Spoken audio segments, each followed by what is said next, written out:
السلام علیکم ورحمۃ اللہ وبرکاتہ۔ محترم ناظرین، استقبال ہے ہمارے یوٹیوب چینل آؤ دین سیکھیں پر۔ بسم اللہ الرحمن الرحیم۔ جمعہ کے دن مسجد جلدی جانے کی فضیلت اور اجر۔ رسول اللہ صلی اللہ علیہ وسلم نے ارشاد فرمایا، جو شخص جمعہ کے دن جنابت کے غسل کی طرح یعنی اہتمام کے ساتھ غسل کرتا ہے، پھر پہلی فرصت میں مسجد جاتا ہے، گویا اس نے اللہ کی خوشنودی کے لیے اونٹنی قربان کی۔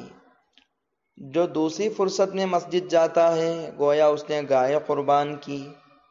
جو تیسری فرصت میں مسجد جاتا ہے، گویا اس نے مینڈھا قربان کیا۔ جو چوتھی فرصت میں مسجد جاتا ہے، گویا اس نے مرغی قربان کی۔ جو پانچویں فرصت میں مسجد جاتا ہے، گویا اس نے انڈے سے خدا کی خوشنودی حاصل کی۔ پھر جب امام خطبے کے لیے نکل آتا ہے تو فرشتے خطبے میں شریک ہو کر خطبہ سننے لگتے ہیں۔ بخاری مسلم۔